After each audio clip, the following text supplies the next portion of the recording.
The Golden Goose. There was a man who had 3 sons, the youngest of whom was considered very silly, and everybody used to mock him and make fun of him. The eldest son wanted to go and cut wood in the forest, and before he left home his mother prepared beautiful pancakes and a bottle of wine for him to take with him, so that he might not suffer from hunger or thirst.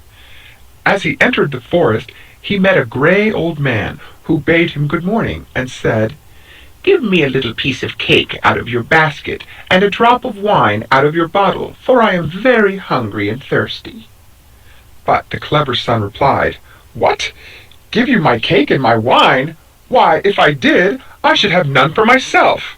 Not I, indeed, so take yourself off." And he left the man standing and went on. The young man began cutting down a tree, but it was not long before he made a false stroke. The axe slipped and cut his arm so badly that he was obliged to go home and have it bound up.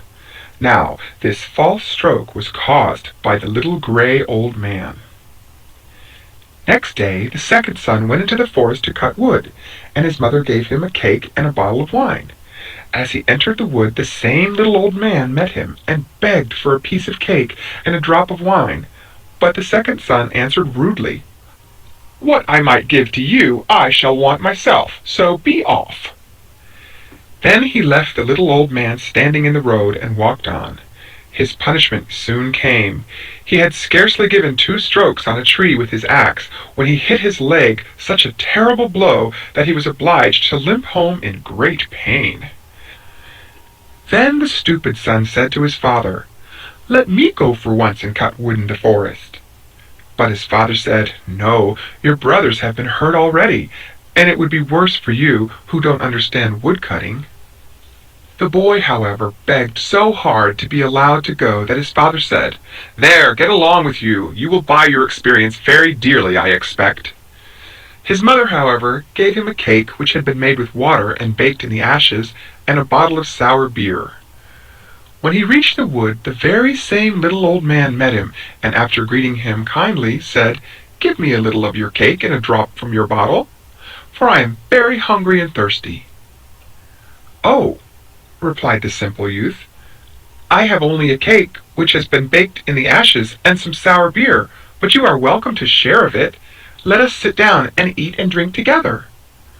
So they seated themselves, and lo and behold, when the youth opened his basket, the cake had been turned into a beautiful cake, and the sour beer into wine. After they had eaten and drank enough, the little old man said, "Because you have been kind-hearted and shared your dinner with me, I will make you in future lucky in all you undertake. There stands an old tree. Cut it down, and you will find something good at the root." Then the old man said farewell and left him. The youth set to work, and very soon succeeded in felling the tree, when he found sitting at the roots a goose, whose feathers were of pure gold. He took it up, and instead of going home, carried it with him to an inn at a little distance, where he intended to pass the night. The landlord had 3 daughters, who looked at the goose with envious eyes. They had never seen such a wonderful bird, and longed to have at least one of its feathers. "Ah," thought the eldest, "I shall soon have an opportunity to pluck one of them." And so it happened, for not long after the young man left the room, she instantly went up to the bird and took hold of its wing. But as she did so, the finger and thumb remained and stuck fast.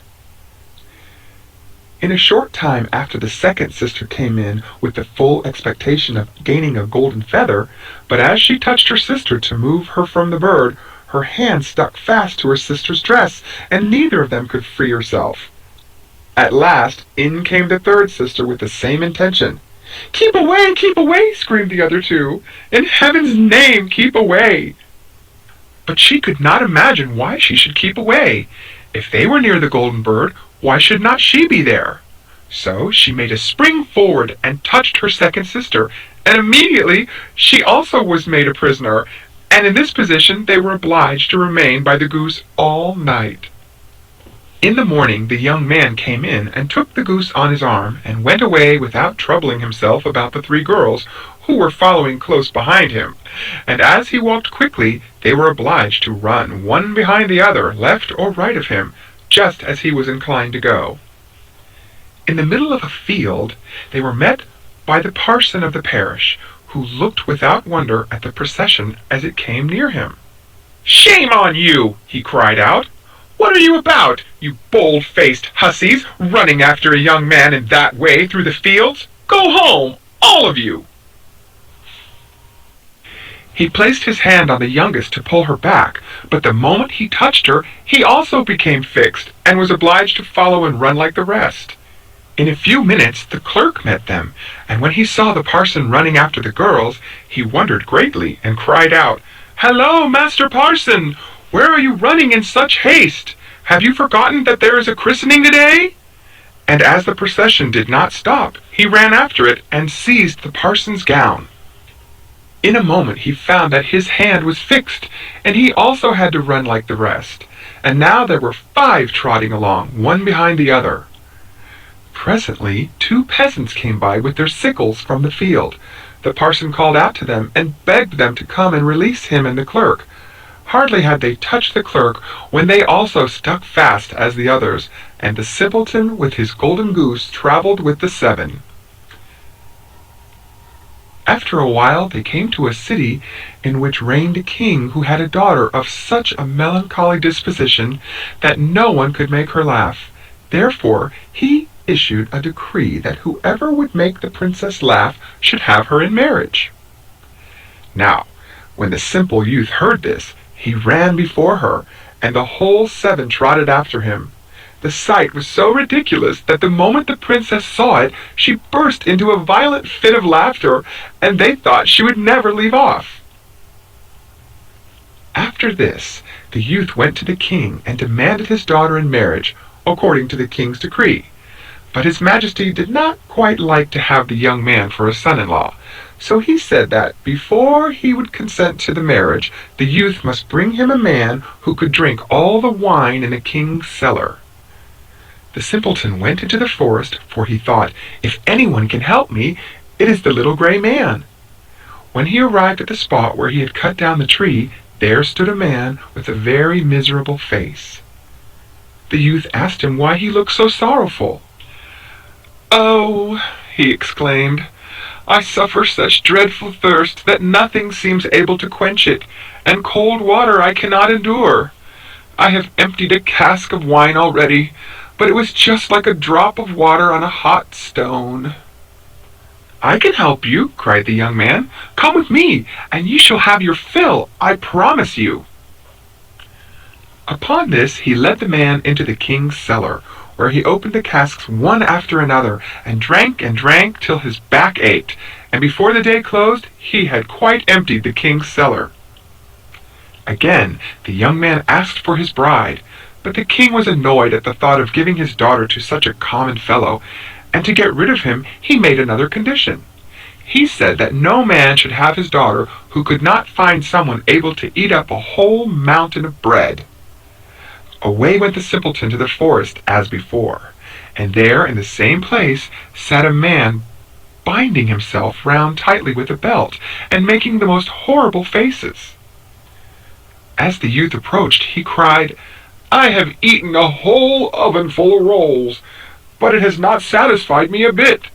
I am as hungry as ever, and my stomach feels so empty that I'm obliged to bind it round tightly, or I should die of hunger." The simpleton could hardly contain himself for joy when he heard this. "Get up," he exclaimed, "and come with me, and I will give you plenty to eat, I'll warrant." So he led him to the king's court, where his majesty had ordered all the flour in the kingdom to be made into bread and piled in a huge mountain. The hungry man placed himself before the bread and began to eat, and before evening the whole pile had disappeared. Then the simpleton went a 3rd time to the king and asked for his bride, but the king made several excuses, and at last said that if he could bring him a ship that would travel as well by land as by water, then he should, without any further conditions, marry his daughter. The youth went at once straight to the forest, and saw the same old gray man to whom he had given his cake. "Ah," he said as the youth approached, "it was I who sent the men to eat and drink, and I will also give you a ship that can travel by land or by sea, because when you thought I was poor, you were kind-hearted and gave me food and drink." The youth took the ship, and when the king saw it, he was quite surprised, but he could not any longer refuse to give him his daughter in marriage. The wedding was celebrated with great pomp, and after the king's death, the simple woodcutter inherited the whole kingdom and lived happily with his wife.